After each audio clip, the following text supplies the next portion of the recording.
good flyer doesn't lose his cool in light conditions. The same pilot that can stay up in the light lift when everyone else is bombing out is usually the pilot who can get up, get high, and go far in the strong stuff. Never let boredom make the decision for you. Stick with it, be patient, get in close, keep searching. Even the top pilots get dispirited in light conditions. Okay, I'm going to move on from here because that thermal's actually not very good. Wow, I got a crow going up in front of me really nicely. Here we go, where's our crow gone? No, he's just glided off now. Here comes the thermal. No? Come on! I'm up a bit there on the rocks. Superb! But they stick with it until they hit the climb. Light lift often means little turbulence, so that's the ideal time to practice getting in close. Yes, it's good, it's good. Watch Jerome skillfully flying close to the cliffs. He's geared down, he's flying slower, making relaxed use of the light thermals. Yes. I try with a little brake. Now watch him as he breaks away from the ridge to get into the lift and give himself space from the cliff.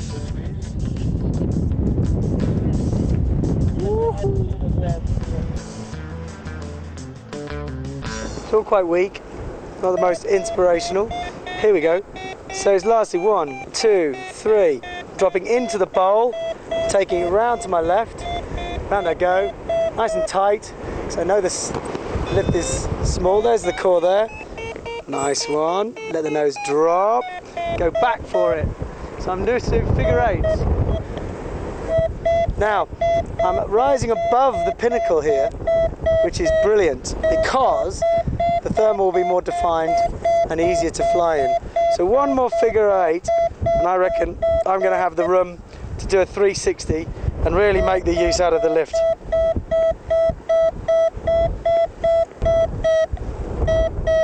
Now I'm above the pinnacle. See how the thermal gets a little bit stronger, so it's more established. There it is.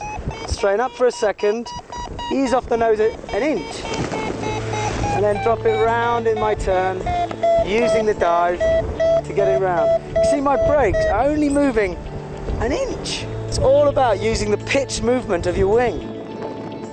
In order to be a good performance pilot, you have to understand and master the dynamics of your wing in pitch, yaw and roll, often converting the violent pitch movements in strong thermals to your advantage, to centre on the core and to get up faster.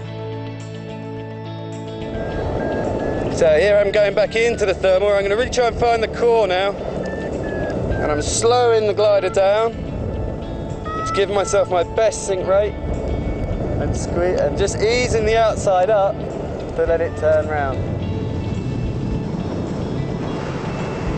See, the core buffets you around. If you sort of dive around, you know, pitching, diving, rolling, then your vario is sort of squealing all over the place. And you don't know whether you're in the core or just converting your dive energy into lift. So it's good to just keep smooth. Now smooth doesn't mean flat. You can be hard angle of bank, but just smooth, keep it smooth. Keep the glider and you traveling nice and smooth.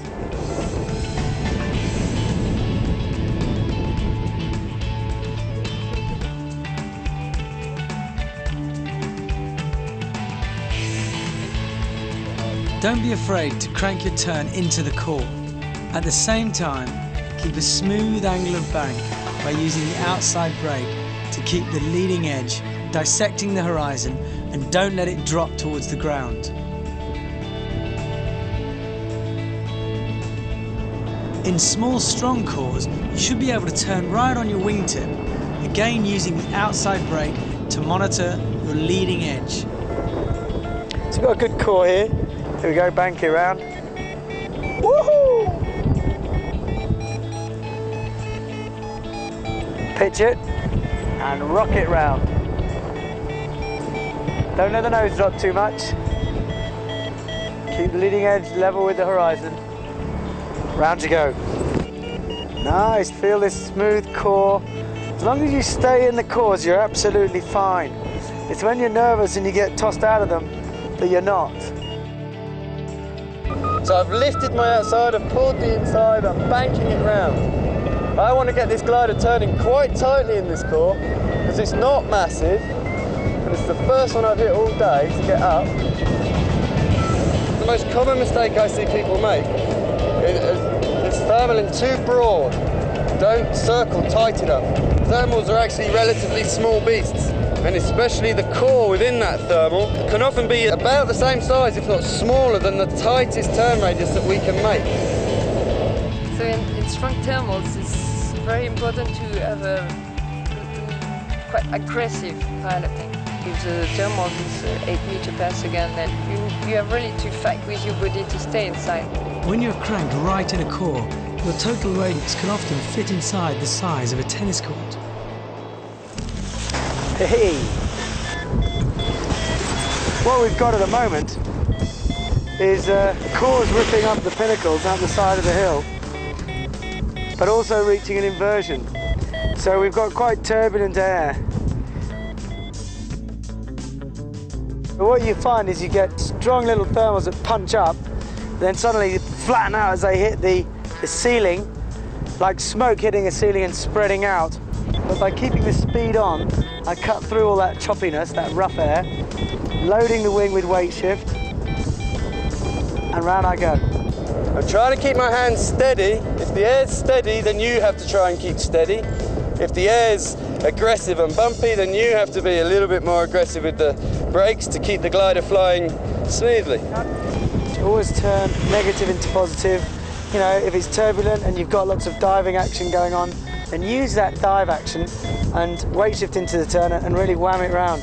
So that way you can stay in cores or centre up better, and you fly fast through the turbulence. If you were to fly sort of slow and nervously with minimal weight shift, then the glider becomes a bit more twitchy, and you can sort of flat spin it. It's quite a turbulent one here, so I'm just keeping an eye on the glider, keeping the pressure. If you start getting stressed and you start freezing, then your performance goes downhill. That's when you can start making mistakes. Maybe you're doing nothing, maybe you're overcorrecting. So just relax. That's the most important thing. When you get scared, you have to mentally say to yourself, just relax. When I get scared, I say to myself, where's the lift? And that way I focus on something positive rather than negative. And the secret is to stick with the inversion and the climbs.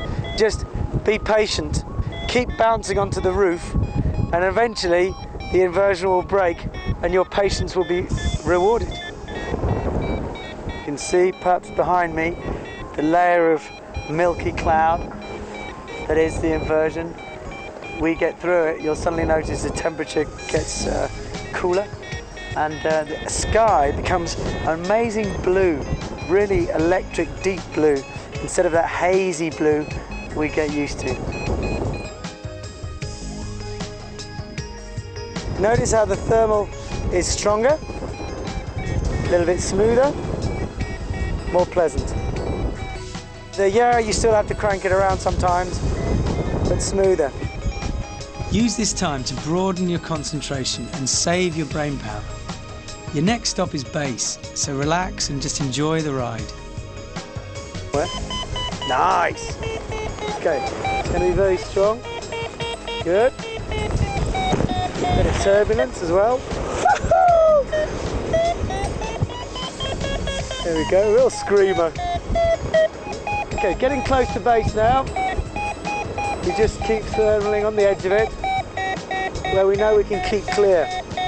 Don't go right underneath the centre of a cloud, there's no point, really. So, you know, I'm at base now, and I'm on the edge. And I'm on the edge where I want to go, which is downwind, which is the best position to be in. So now I'm on the edge, I'm at base, I'm going to go.